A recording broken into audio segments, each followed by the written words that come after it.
tal, queridos todos? Sean bienvenidos a un capítulo más de Literando Podcast. Mi nombre es Marilu y estoy con Luis. Hola Luis, ¿cómo estás? Bien, ¿tú cómo estás?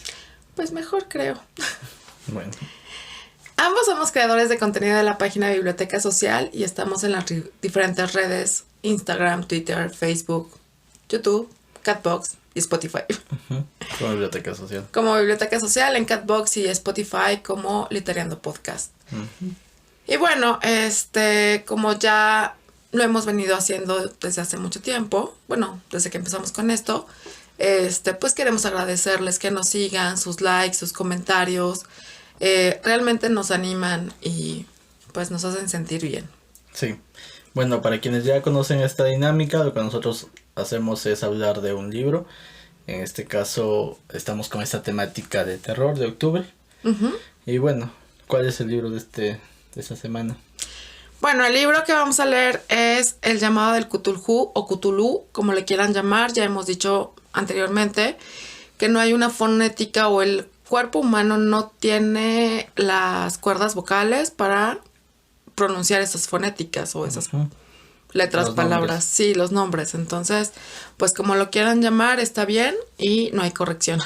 Exacto. Y el escritor es Howard Phillips Lovecraft, que nace un 20 de agosto de 1890 y fallece en 1937, un 15 de marzo. Es estadounidense, digamos que se le considera un novelista y cuentista de terror, aunque también incursionó en lo que es la poesía y le gustaba mucho el modo epistolar.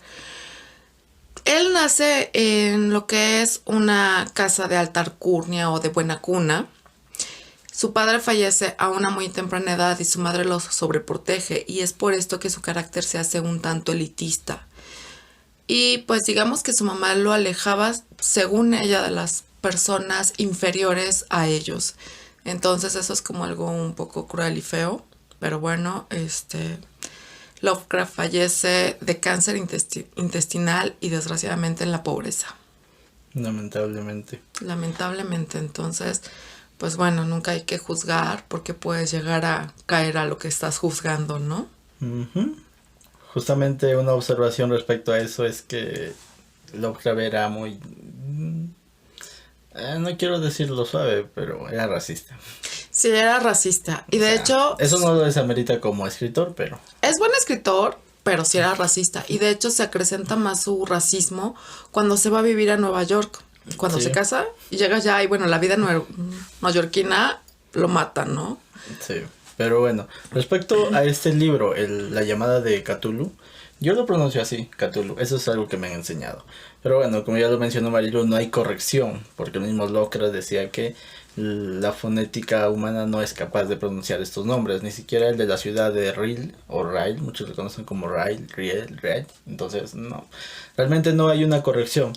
Pero bueno, el argumento de esta novela corta o cuento extenso, como quieran llamarlo, se centra básicamente en los avistamientos o las percepciones que hay respecto a este monstruo, a este dios prácticamente, porque así lo consideraban algunos, un dios, que es Cthulhu. Inicialmente el libro se centra en Francis Wayland Thurston, el cual llega a la casa de su tío que había fallecido, y entre los documentos que él está viendo, de casualidad encuentra algunos referentes a histeria colectiva, a pesadillas y todo eso. Y cuando se pone a investigar, se da cuenta que todo lo que su tío estaba investigando se relacionaba a este culto que tenían, que hacían reverencia a Cthulhu y todo lo que había detrás, ¿no? Entonces, para no hacer más spoilers, lo dejaré hasta ahí. Y vamos ahora con nuestra opinión. Y pues bueno, como ya es una costumbre aquí, empezaremos con los personajes. El primer personaje que quiero mencionar es John Raymond LeGrace, que es un policía que, digamos, en la historia nos narra que llega a un lugar donde estaban llevando culto a Cthulhu, o Cthulhu, como lo quieran llamar. Pero es interesante, digamos, su papel aquí. Bueno, te soy sincero, no se me hace muy interesante, su papel es muy irrelevante, a excepción de que funciona como conector entre las historias. Fuera de eso, porque es ya lo mencionaste, es el policía que llega a este ritual y sí ve algunas cosas desagradables, muy desagradables. Sí, pero por eso mismo es interesante e importante su papel, porque digamos que une las historias unas con otras. A lo mejor no es muy relevante y no hace pues gran cosa dentro de la historia, simplemente unir las historias, pero por eso mismo pues se me hace que es un personaje interesante. Puede ser, pero bueno, no hay mucho que decir, como ya dije, de este personaje, solamente que sí es testigo de estos rituales y también de esas criaturas antropomórficas que por momentos se suelen ver. Ujú. Pero bueno, el siguiente personaje es Gustav Johansen. Este personaje sí se me hace interesante, A ver, cuéntame por qué se te hace interesante. porque él vive la experiencia.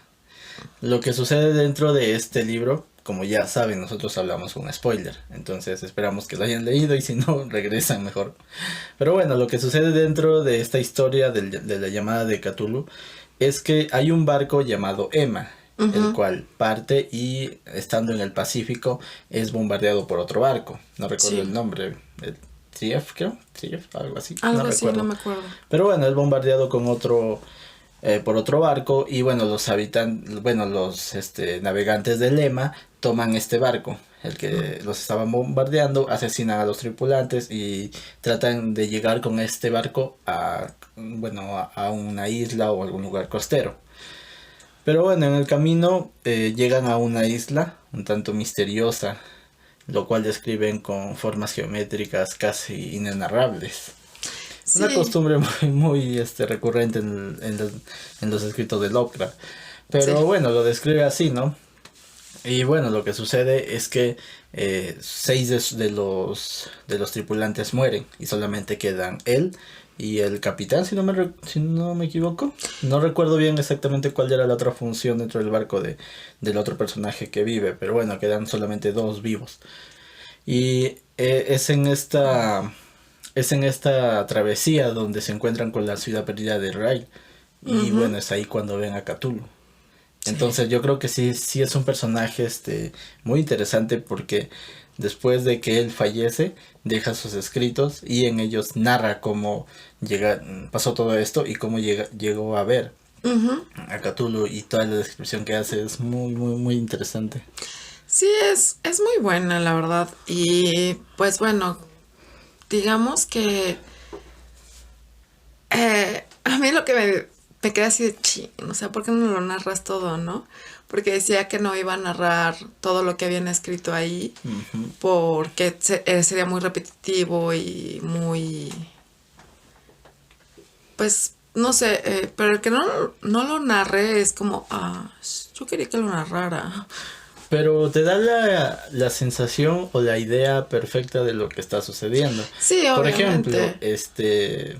te pongo un ejemplo muy simple aquí. Podrías describir un libro y todos los demás libros tienen características similares. No iguales, pero similares. Entonces creo que basta con describir uno o un grupo pequeño para tener una idea del panorama general. Bueno, Entonces eso es sí. algo que sí sirve.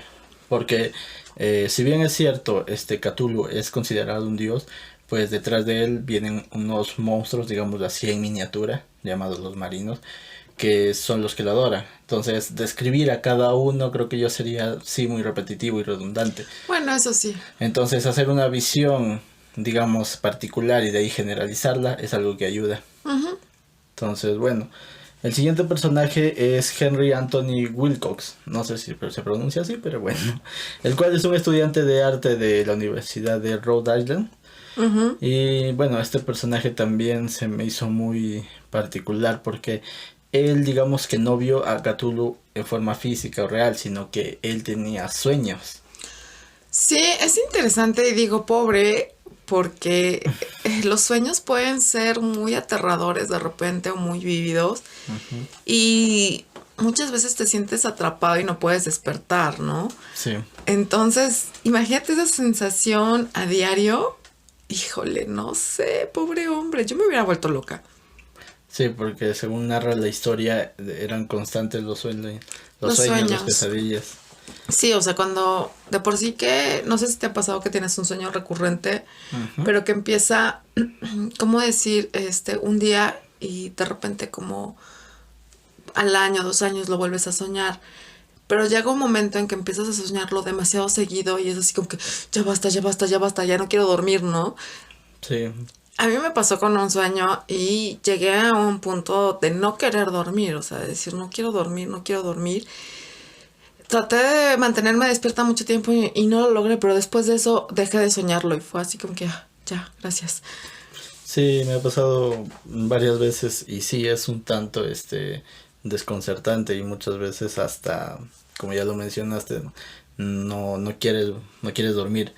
Pero bueno, el cansancio termina venciéndote, ¿no? Sí, obviamente el cansancio termina venciéndote y más si tienes que trabajar, ir a la escuela y demás, pues bueno, obviamente terminas durmiendo, o sea, el Ujú. cansancio te vence. Sí, y bueno, respecto a este personaje de Henry, pues sí, o sea, además de que los sueños eran recurrentes, lo que él hacía era expresar las formas que veía dentro de estos sueños a través de, bueno, como ya lo mencioné, estudiante de arte, entonces a través del arte lo representaba. Algo muy particular es que este estudiante hace una representación de Cthulhu, o bueno, hasta ese momento no se sabía que era Cthulhu como tal, pero este estudiante se lo lleva al tío del narrador, el cual empieza a estudiar y en cual empieza, digamos, a relacionarlo con otras historias. Ujú.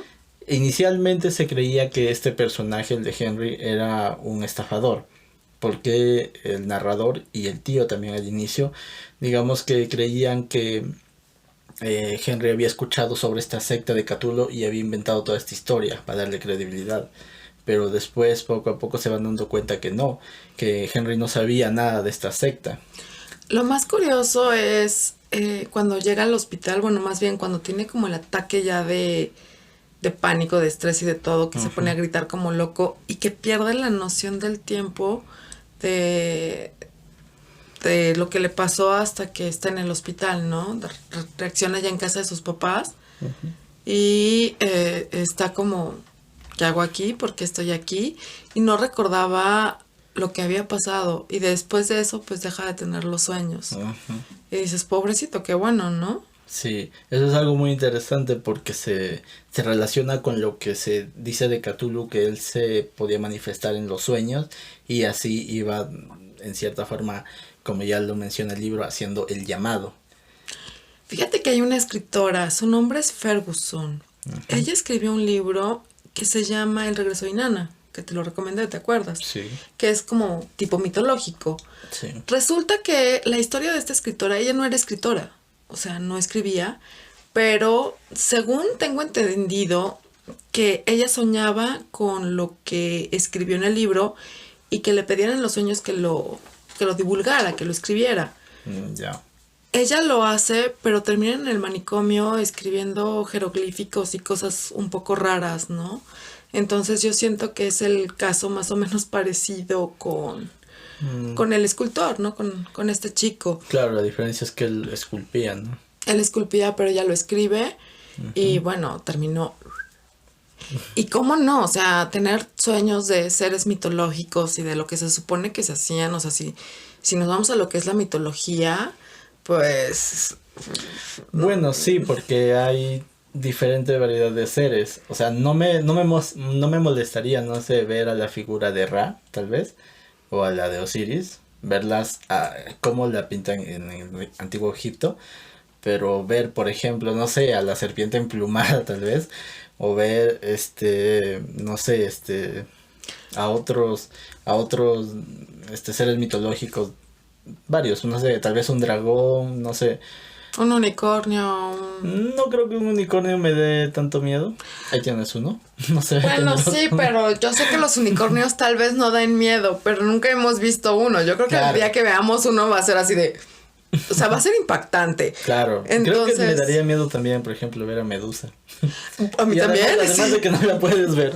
Si no la puedes ver, o sea, si la ves, pues adiós. Sí, eso da miedo. Has de Pero, saber que cuando yo supe de esa historia de Medusa, yo tendría como unos 7, 8 años.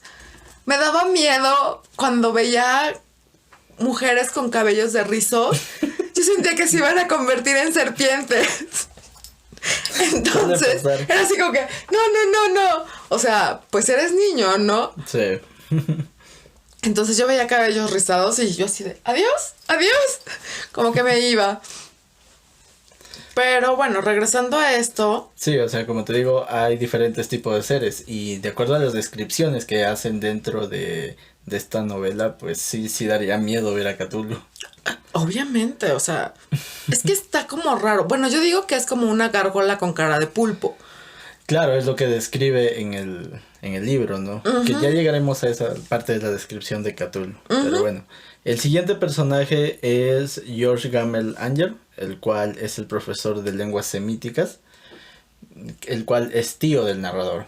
Uh-huh. Ahora, antes de seguir, quiero aclarar que cuando habla de lenguas semíticas no se refiere a, no sé, lenguaje no conocido o algo así, sino que se refiere a las lenguas que fueron antiguas al norte de África y suroeste, si no me equivoco, de Asia. De Asia. Entonces, sí hay grupos que se especializan en esas lenguas.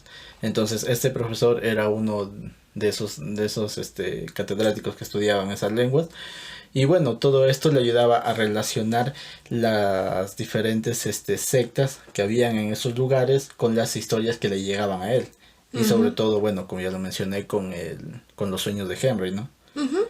Entonces, ¿qué opinas de ese personaje? Mira, es interesante porque el estudio de las lenguas antiguas es muy complicado.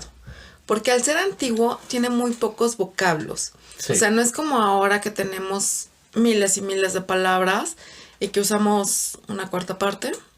Pero en aquel entonces eran los vocablos muy pequeños. Entonces muy, muy escasos.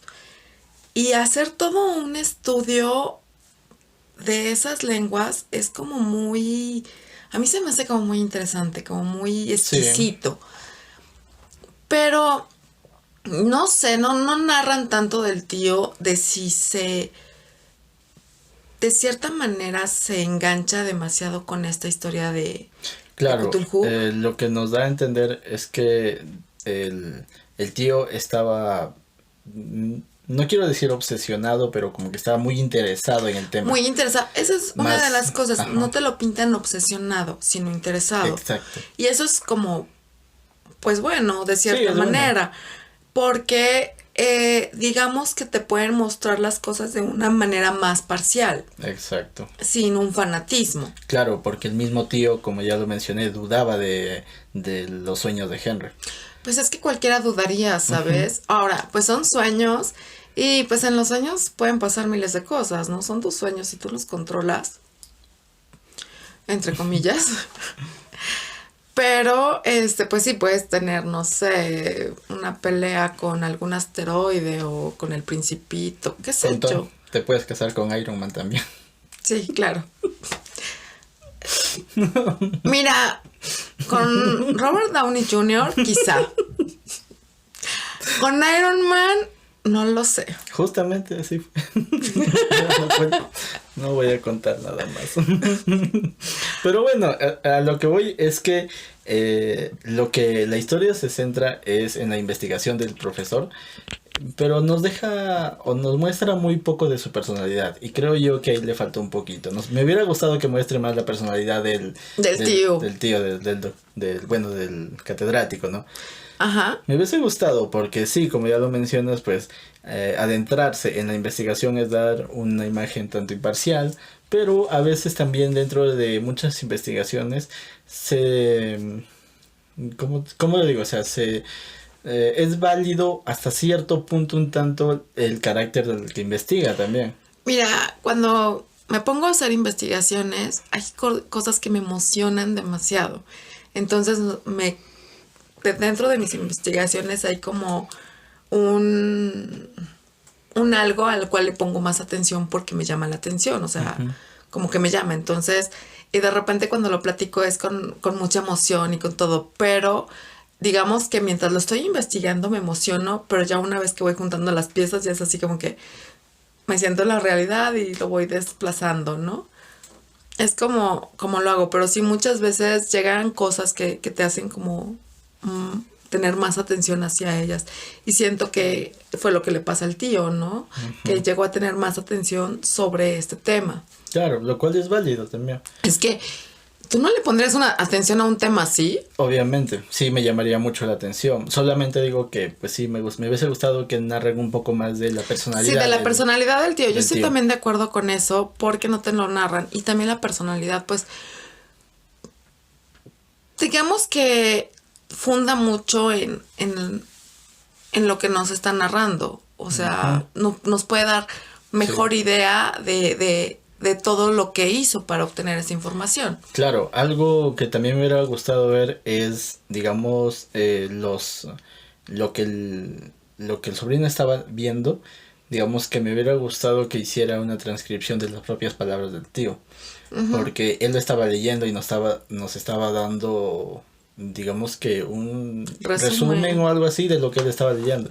Y lo cual está bien, solo que me hubiese gustado que pusiera palabras del tío. Ajá, hubiera Para estado ver interesante. esa personalidad. Me hubiese gustado. Pero bueno, ya llegando al penúltimo personaje, es Francis Wayland Thurston, el cual es sobrino, justamente el narrador, el que llega por casualidad a ver estos documentos. Estos documentos. Se me hace muy interesante el personaje porque a pesar de que le da curiosidad, se mantiene incrédulo hasta cierto punto, ¿no? Y conforme va avanzando la historia y va avanzando la investigación que él también está haciendo junto con las investigaciones de su tío, digamos que llega a un punto en el que dice, espero y nunca se me aparezca o no me pase esto. Sí. Entonces ya no te queda tan claro si sigue incrédulo o no. Claro. Pero me gustaría resaltar algo muy interesante también, es que él llega a esta historia por casualidad. Porque como ya dije, había fallecido el tío y él estaba ordenando los documentos que había dejado porque era su único heredero. Ya que el tío no había tenido familia ni hijos. Entonces él llega a ordenar estos documentos y simplemente así como si nada se topa con la historia entre los documentos. Él pudo haber, no sé, guardado todo y no tomarle importancia. Pero a él, digamos que se queda en él esa semilla de curiosidad que estaba leyendo con los documentos del tío. Entonces, eso es algo muy interesante porque ya extrapolando al mundo real, muchas cosas se han dado así. Por ejemplo, uno de los casos más conocidos es el descubrimiento de la penicilina. Entonces, algo por lo cual llegas así como si nada a veces, y lo cual no está mal, está muy bien. A lo que voy es que en todo esto, digamos que como ya lo mencionaste, influye en la credibilidad que él le puede dar a esta historia. Porque él se pone a investigarlo. Entonces sí hay un punto inicial en el que él se muestra un tanto agnóstico respecto a este tema. Y creo que yo también actuaría así. Yo creo que cualquiera, ¿no? O sea, si vas a empezar a ver cosas de ese tipo, vas a decir, pues de cuál se fumaron, ¿no? Estaba muy verde. Pero ya una vez que empiezas a ver las investigaciones, pues a mí, como sabes, soy curiosa, entonces me llamaría la curiosidad y empezaría a investigarlo igual. Entonces, con toda la incredulidad del mundo lo haría. Y pues digo, eso es también como darle una parte interesante a la historia, porque de un momento estás viendo que el que lo está narrando no lo cree. O sea, no cree lo que está viendo en los escritos y no cree lo que la gente dice, ¿no? Claro, y es algo con lo que te identificas, como lo dijimos. O sea, inicialmente cualquiera que viera esta historia, pues sí se mostraría igual, creo yo. Exacto. Entonces, de esa manera te identificas con este personaje porque dices, ay, sí, ¿cuál, no? O sea, ¿de dónde va a salir esa cosa? Pues, ¿cómo que de dónde, no? Entonces sí se me hace como muy, muy interesante esa incredulidad y al final que deja en duda su misma incredulidad y su credibilidad. Entonces es como muy, muy interesante. Sí, es una evolución del personaje muy buena, me gustó. Realmente me gustó. Y bueno, ya pasando al último personaje, el personaje principal de esta historia, el cual es Cthulhu. personaje muy interesante porque nos cuentan, y como ya lo había dicho, que tiene cara de pulpo, tiene tentáculos, pero también tiene un cuerpo con garras y alas de murciélago. Lo describe como una especie de unión entre un pulpo, un dragón. También escamas, se dice que tiene escamas, no sé, se me hace una formación un tanto como de serpiente también. Pues te digo que a mí se me hizo como una gárgola.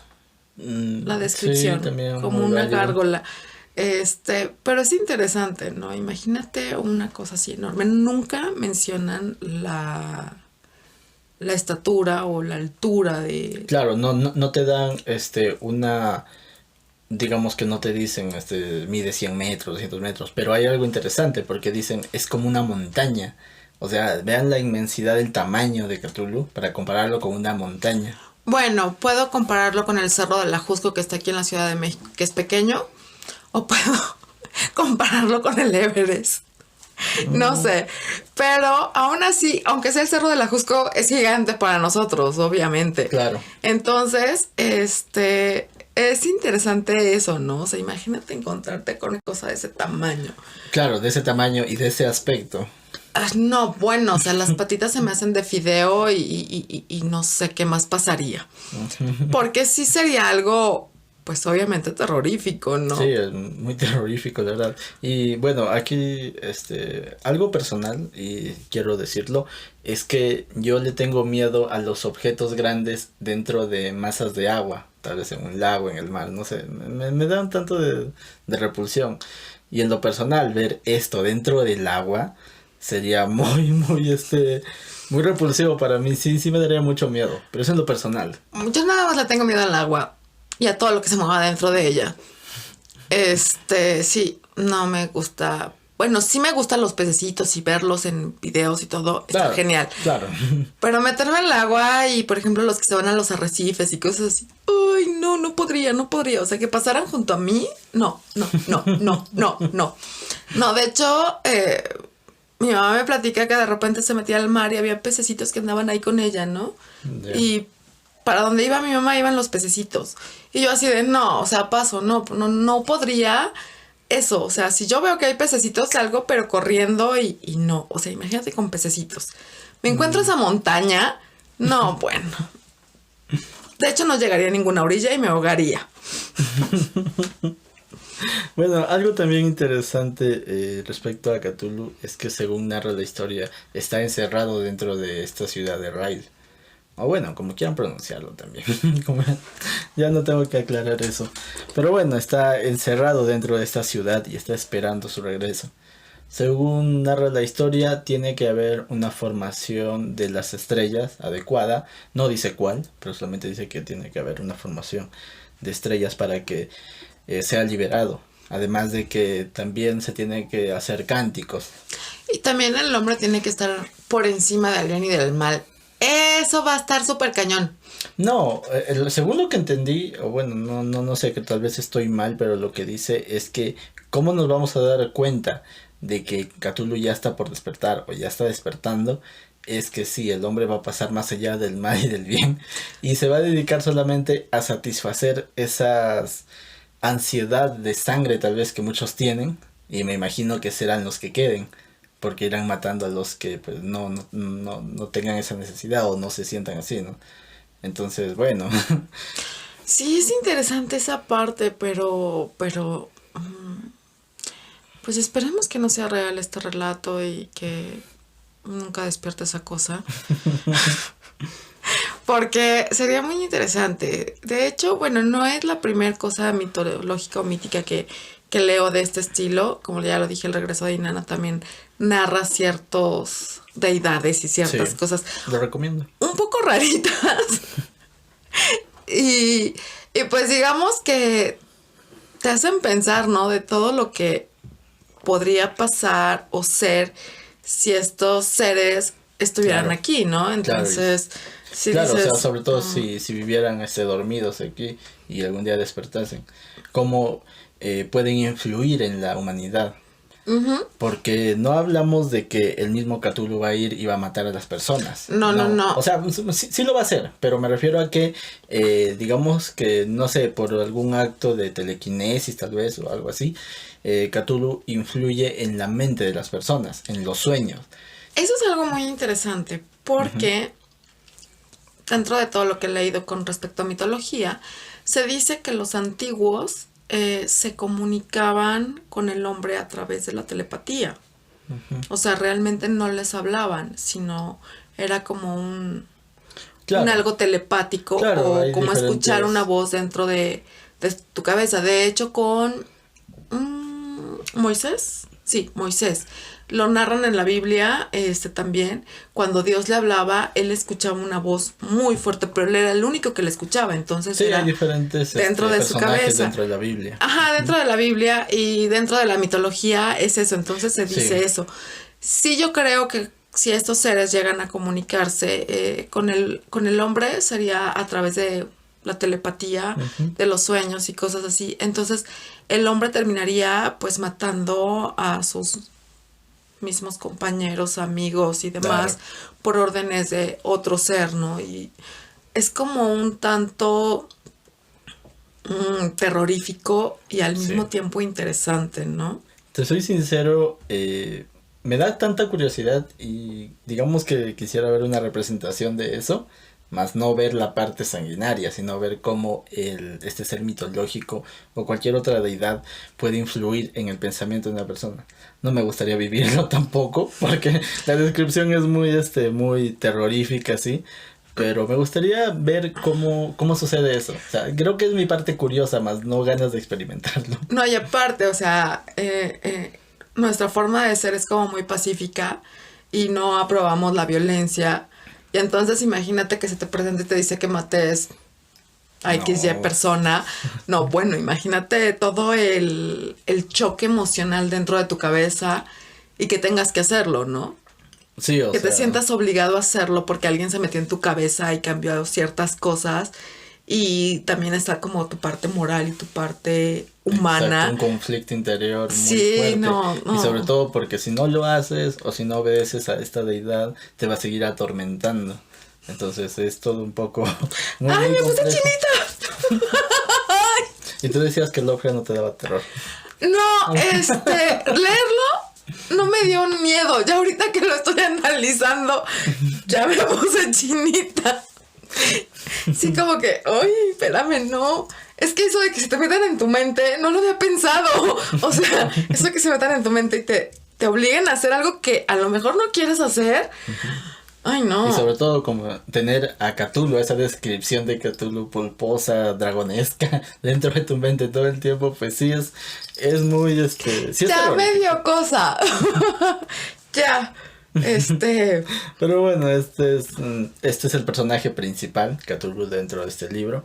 Y ahora vamos a hablar un poco de los recursos literarios usados en esta novela corta, ¿no?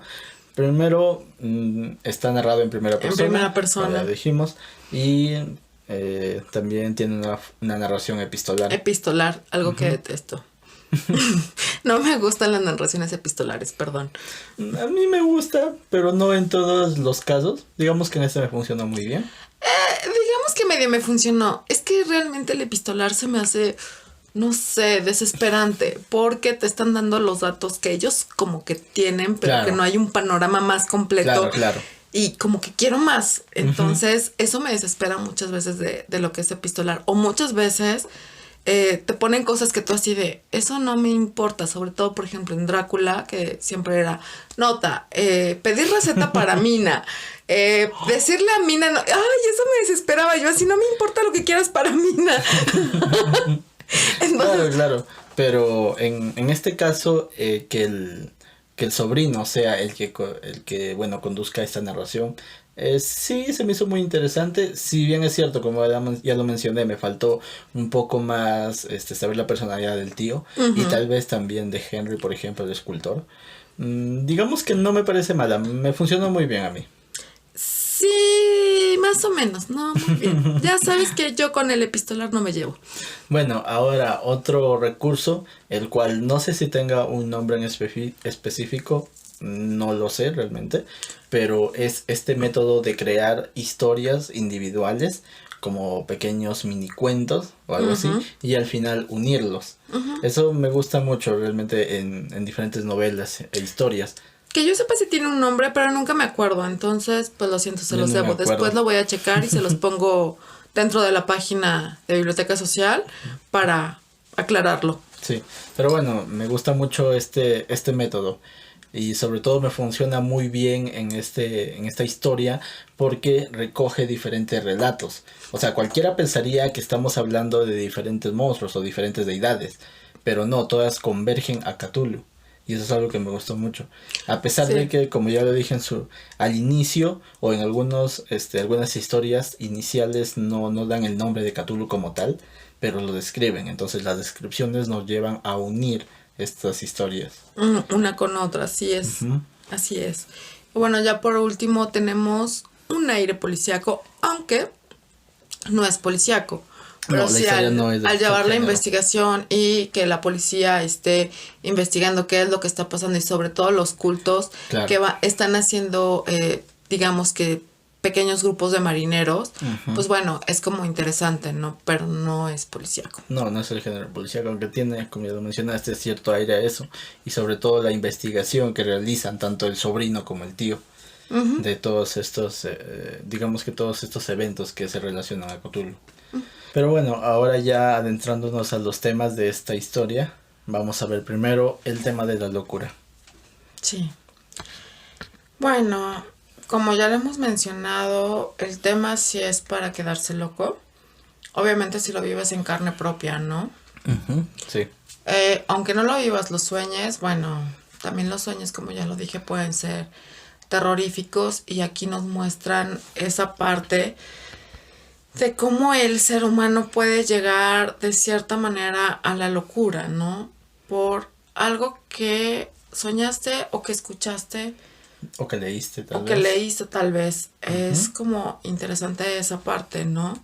Sí, de hecho, eso es algo que yo viví un poco cuando yo inicialmente descubrí los relatos de Lovecraft. Digamos que empecé a leerlos, la mayoría, y así, y digamos que no tuve sueños muy vívidos o muy terroríficos, pero digamos que pude notar algunas formas que leí.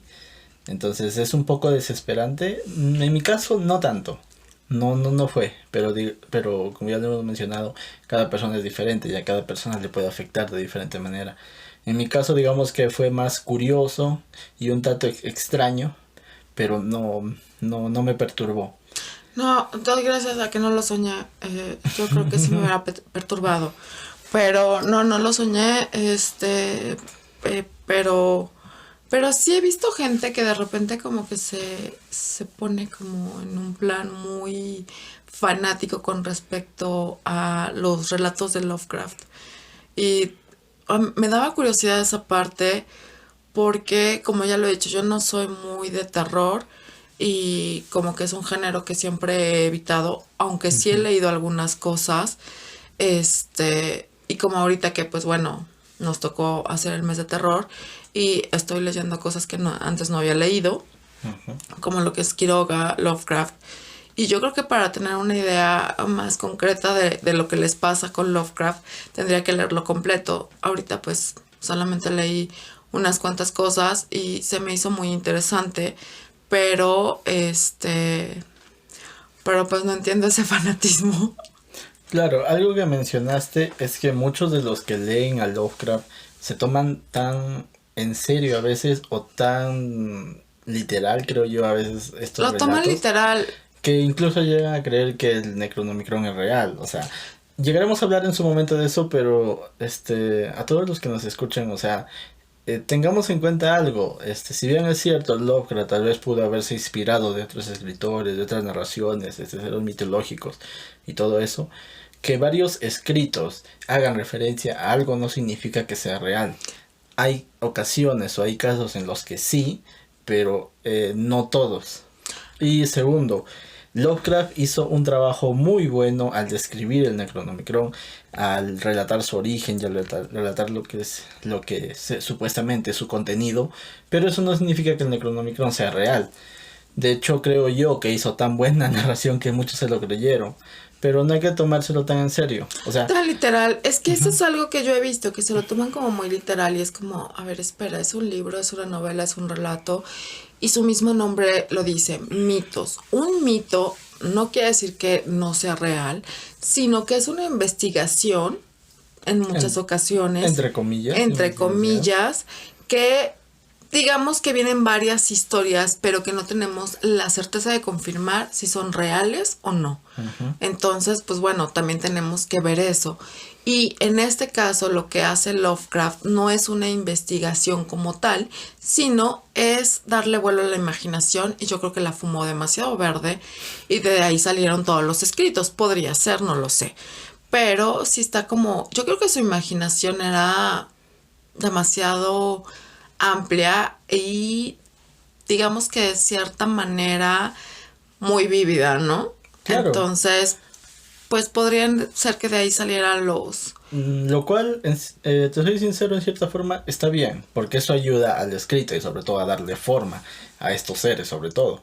Ahora, retomando el tema de la locura, se han visto muchos casos en los que personas han llegado a leer diferentes cosas, no solamente hablando de Lovecraft, sino diferentes historias o algo así, y han llegado a creérselas tanto que han llegado a la locura.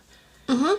Es lo que les cuento también de esta escritora Ferguson, uh-huh, que escribe El regreso de Inanna, que terminó loca, porque ella decía que soñaba con esto y le decían que tenía que divulgarlo. Entonces, al tener estos sueños tan vívidos de lo que se supone que fueron estas deidades y de cómo llegan aquí a la tierra y todo este tipo de cosas, pues bueno, obviamente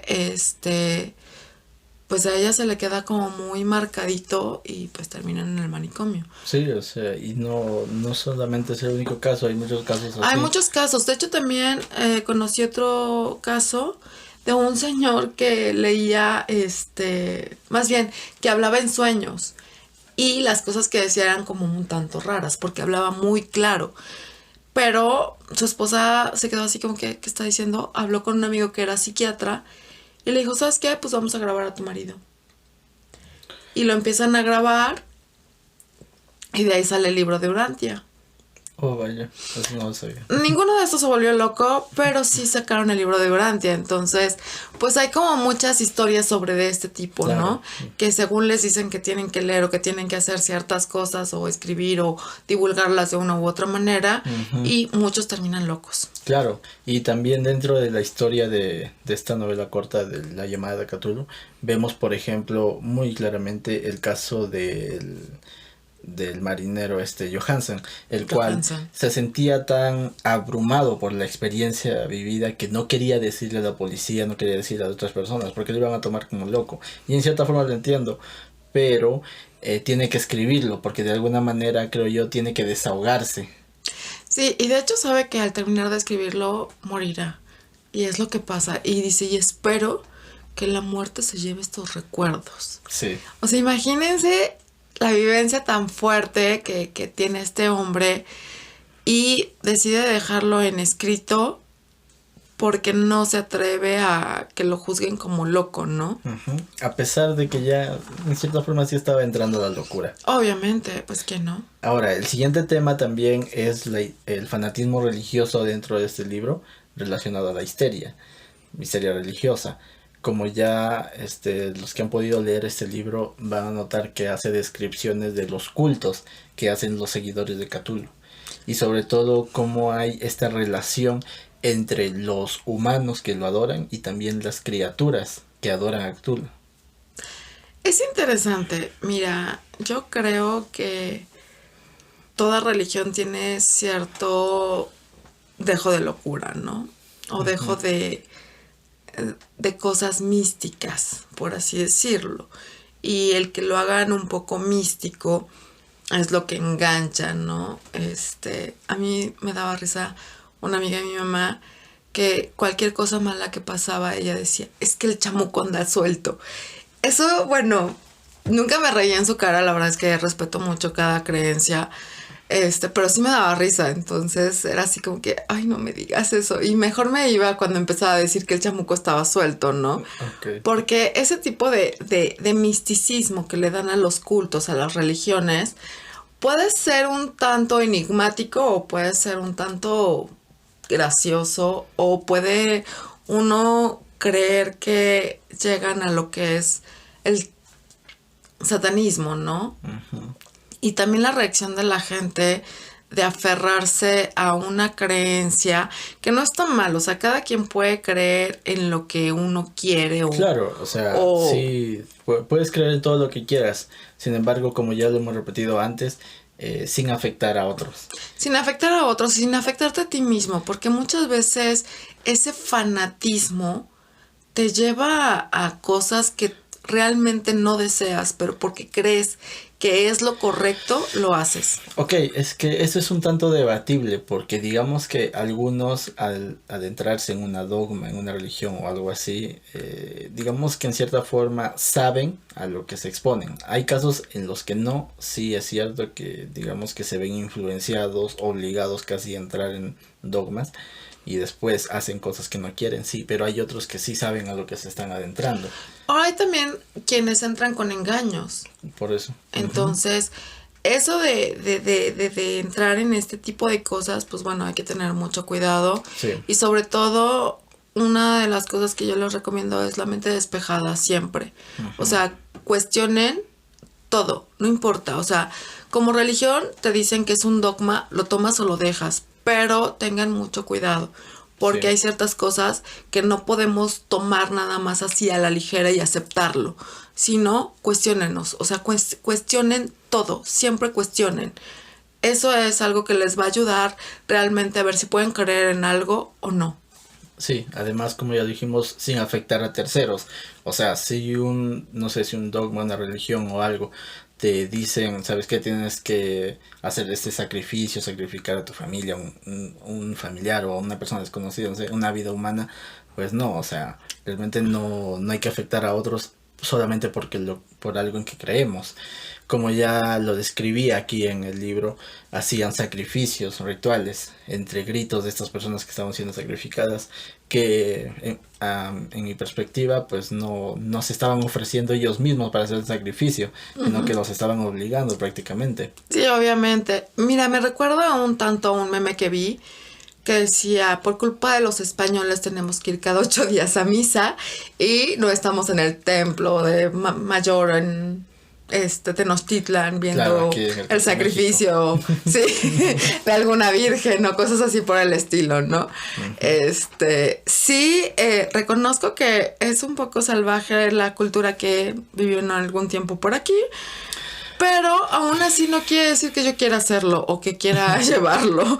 Probablemente hablar de algo correcto, algo incorrecto, pues se deba muchas veces a la influencia, sobre todo de nuestra crianza. Entonces los tiempos han cambiado. Esto es un poco también complejo hablar, pero bueno, no quiero adentrarme en eso.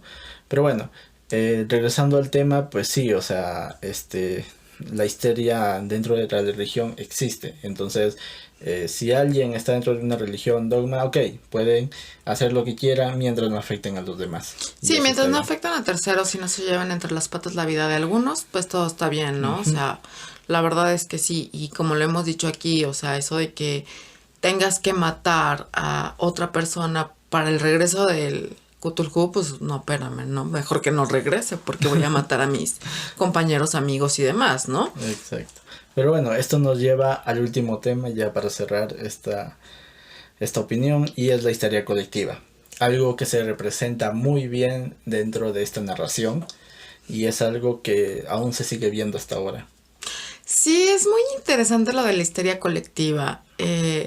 Digamos que en un punto llegas a decir, es que no puede ser que a todo un poblado o toda un grupo de gente la hagan tener una idea la cual les haga reaccionar de tal o cuál forma. Entonces, pero sí es interesante ver esa parte, ¿no? Claro, o sea, cómo un mal, tal vez podríamos decirlo así, o un hecho puede afectar a diferentes personas, a pesar de que no todas estén relacionadas directamente. Exacto. Sino, digamos, que se corre como un rumor, algo así. Y entonces, la mente del ser humano nos juega muchas veces estas visiones, tal vez estas interpretaciones de diferentes cosas para converger a una misma.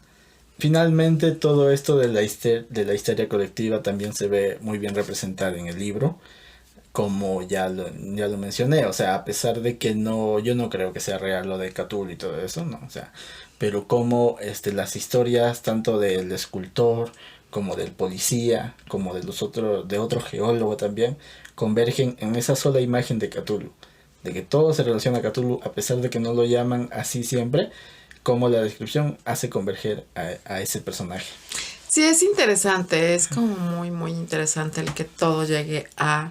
Y como todos se ponen como en un plan de... Pero bueno, pues cada quien sus ideas y son respetables, ¿no? Siempre y cuando no afecten, como lo hemos dicho, a otros, ¿no? Exacto. No sé, eso de las histerias colectivas, les digo que yo creía que era como un mito, como algo, dice, es que cómo vas a convencer a alguien. Entonces, pues bueno, es como muy interesante verlo, ¿no? Y eso de... Es que no sé, o sea, no sé, si alguien llega y me dice algo sobre un ser que vio con forma de pulpo y un cuerpo, digo, como gárgola, pues yo creo que lo tiro de a loco, en primera. Pero claro, ya ver como que varios están con el mismo tema, pues sí me daría curiosidad de ir a investigarlo, ¿no? De ir a ver si sí es cierto. Pero pues dicen también que la curiosidad mató al gato. Sí. Entonces es un arriesgue. Pero sí, imagínate, no sé, es como Sí, raro. es muy interesante lo de la histeria colectiva. Sí. Realmente muchas cosas que suceden así yo no las creo, pero se me hace interesante investigarlas. Solamente Sí. por curiosidad. Sí, pero por ejemplo, las investigas en internet sin irte a meter a ciertos lugares, ¿no? O sea, dices, a ver, voy a checar por aquí que veo que esto, que lo otro, y hasta ahí, ¿no? Pero no vas a donde te están diciendo que están ocurriendo las cosas, ¿no? Sí, es que es como muy raro, muy extraño ese tipo de histerias. Y pues bueno, lo vemos aquí, entonces es como muy, muy fuerte. Sí, como ya le dije, hasta ahora se ve. Pero bueno, esto ha sido todo por nuestra opinión y nosotros regresamos en el siguiente bloque.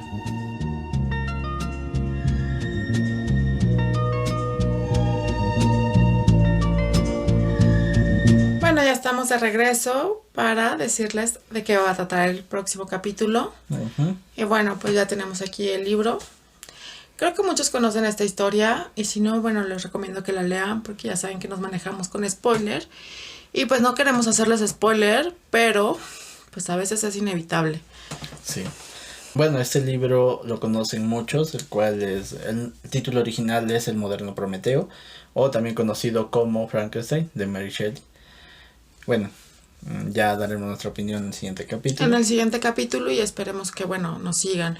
Y bueno, como ya saben, pues, si les gusta Dedito Arriba, recomiéndenos con sus amigos, familiares, vecinos, enemigos, los que quieran. O sea, recomiéndennos, que se suscriban al canal y que sigan, pues, nuestro trabajo si es que les gusta. Y ya saben que nos pueden seguir también en Facebook, Instagram, Twitter, Catbox, Spotify y YouTube. En Facebook, Twitter e Instagram como Biblioteca Social. Y bueno, también como Literando Podcast en Spotify. Y también nos pueden seguir en nuestras redes personales. Marilu-PS. Y a mí como Luis Brarbe. Bueno, esto ha sido todo por este capítulo. Y nos vemos la siguiente semana en otro capítulo de Literando Podcast. Adiós.